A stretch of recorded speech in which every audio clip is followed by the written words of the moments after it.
Panza, kusuka esikhawini isikhaya lezwi wafakwa kwapostoli kwakusibani. Angibalanga-ke lokho njengengane uMathwiza wahamba ngakusasa. Thombo bangafika ngoba sengizwile ukuthi ngizothela ekhaya.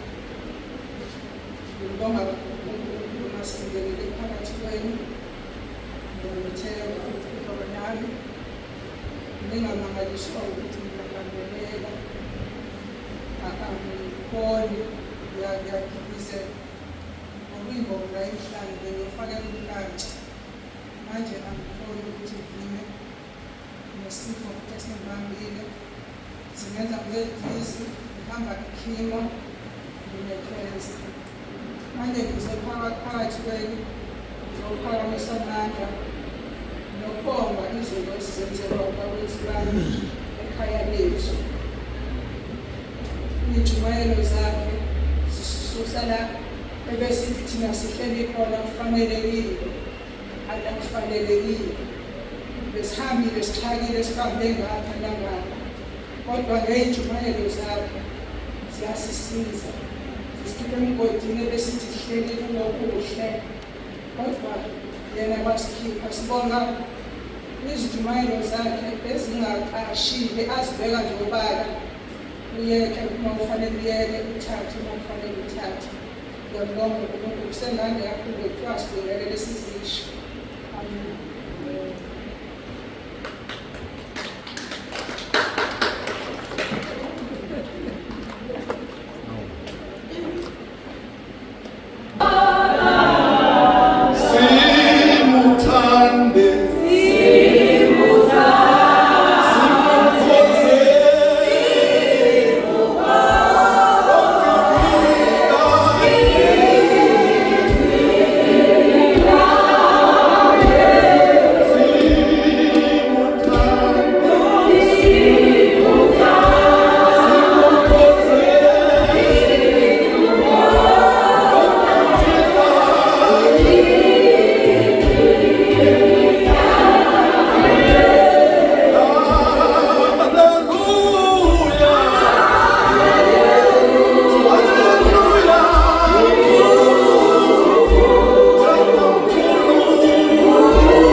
Mama wekhaya begula ngalendlela ukuthi wayinathukeliswa. Mama wekhaya wayegezwa. Mama wekhaya wayenziwa konke. Kodwa ngayengeni la ngibonga into eyodwa abeyenza umama wekhaya. Kwakunomfowethu engikhuliswe umndeni wakubo kushuthi wa-adopta ama-divorce ubaba nomama. Umndeni wangithatha wayewukhulekela. Umfana wakhona owayesesele yedwa kulowo mndeni wayegula ngesikhathi ngiyila. Ngasuka la ngashiya inkonzo yabefundisi ngadrayiva ngahamba ngayomlanda ngemsemelomend ngeshwa-ke wagcina uNkulunkulu emthathile. Kulokhu-ke okamama wekhaya lokhu sihleli nayo bephethwe yisifo esifanayo nomama. Umama wakithi bazalwane ngizobonga nje into eyodwa umndeni wekhaya lwethu umndeni wasentabeni yethu kaJehova kuyabonelela. Ngithe sesibambe kakhulu izinto zishaya kakhulu emndenini zishaya nje yonke indawo. Ngimfica njalo noma ngiphuma ngiye emasimini ngimfica ehleli elalela inkonzo yasekhaya lethu elaleli inkonzo abe yena bathi ngiyabonelele.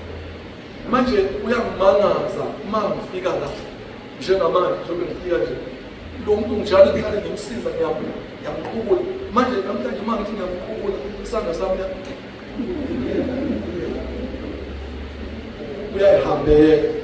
Ngithi angibonge ekhaya lethu, ngibonge abendlu kaJehova kuyabonelela ukuthi mkhulu ongakithi kunosezweni. Ngithi namhlanje uNkulunkulu sengathi bengaqhubeka njalo ayenze lento engiyibona kumama wakithi. Ngiyamangala nje lokho efikile nje la uthakazelana ngilalile nje mina bazalwane ngakhululeka, kodwa uma ngivuka ngiyambona ukuthi akalele ufana nomntwana mangabe ethuzo yeThekwini eqhamuke eThekwini. Manje ngasengithi ayizokhohlwa bazalwane ngibe naye, ngisho nje ukuthi ekhaya lethu bazalwane siyamthanda. Uma ukuthi anisizwa ingenxa yesimo nje esibhekana naso ukuthi izinto zethu lezi esiyiphathayo zibe yilahle namanetwork kwenzeke yonke into. Uma asuke ukhona-ke siyakuxosha-ke lokhu esikuxoshile sikumukele ukuthi uNkulunkulu ame ngakho kithi empilweni zethu asisize. Ngithi uJesu Kristu uyinkosi. Phakamise ukubonga Baba umumalo okuyena odele imoto yakhe, asinayo into yokuhamba kodwa wasilanda waze usifikisa lana. Ngithi nje uNkulunkulu amkhulise njalo nomndeni wakhe, ibandla likaNkulunkulu, inkosi enkosisi. Amen.